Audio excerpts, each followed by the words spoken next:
નમસ્કાર. આકાશવાણી અમદાવાદ વડોદરા પ્રસ્તુત છે અત્યારના મુખ્ય સમાચાર. ભારતીય શેર બજારમાં વધારા સાથે કારોબાર. સેન્સેક્સમાં 200 અને નિફ્ટીમાં 30 અંક કરતાં વધુનો ઉછાળો. પ્રધાનમંત્રી નરેન્દ્ર મોદી આવતીકાલે 2 દિવસની ઉઝબેકિસ્તાનની મુલાકાતે જશે. ભારતે નેપાળમાં પૂરની દુર્ઘટનાને કારણે ફસાયેલા ભારતીય નાગરિકોને શોધવા અને બચાવવા માટે પ્રયાસો ઝડપી બનાવ્યા. 46 નેપાળ પૂર હોનારતમાં ફસાયેલા ગુજરાતના લોકોની માહિતી માટે રાજ્ય સરકાર દ્વારા હેલ્પલાઇન નંબર જાહેર કરાયો. નાણામંત્રી નિર્મલા સીતારમણ આજથી અમેરિકાની 6 દિવસની મુલાકાતે. પ્રધાનમંત્રી જનધન યોજનાના આજે 12 વર્ષ થયા. લોકદરબારમાં બોપલ, ઘુમા અને શેલાના વિસ્તારોમાં વરસાદી પાણી ન ભરાય તે માટે સરકાર દ્વારા આયોજન કરાયું હોવાનું જણાવતા કેન્દ્રીય ગૃહમંત્રી.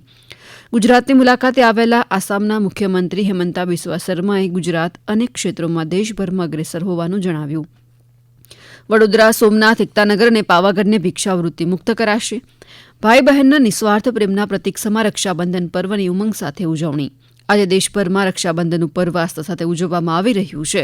સાથે જ શ્રી અમરનાથ યાત્રાનું આજે સમાપન.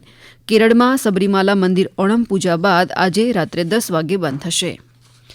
જીએસઆરટીસી દ્વારા મુસાફરોની સુવિધા માટે શરૂ કરાયેલી મોબાઈલ એપ દ્વારા 88,826 મુસાફરોએ એડવાન્સ બુકિંગ કરાવ્યું. પ્રધાનમંત્રી નરેન્દ્ર મોદી 30 ઓગસ્ટે આકાશવાણી પર મન કી બાત કાર્યક્રમમાં દેશ વિદેશના લોકો સમક્ષ પોતાના વિચાર રજૂ કરશે. આ કડી માટે સૂચનો મોકલવાનો આજે છેલ્લો દિવસ. જન્માષ્ટમીના તહેવારોને ધ્યાનમાં લઈ રાજકોટમાં ફરસાણ અને મીઠાઈની રાહત દરે વેચાણ કરવામાં આવશે. ખોરાક અને ઔષધ નિયમન તંત્ર દ્વારા અમદાવાદના ત્રાગડમાં આવેલી આનકી હર્બલ નામની પેઢી પર સરપ્રાઇઝ ચેકિંગ હાથ ધરી 2.68 લાખથી વધુનો મુદ્દામાલ જપ્ત કરાયો. ભારતીય ગ્રાન્ડ માસ્ટર આર પ્રજ્ઞાનંદાએ ગ્રાન્ડ ચેસ ટૂરનો ખિતાબ જીતનાર પ્રથમ ભારતીય બની ઇતિહાસ રચ્યો. હવે પછી આપ 11 વાગ્યે મુખ્ય સમાચાર સાંભળી શકશો. નમસ્કાર.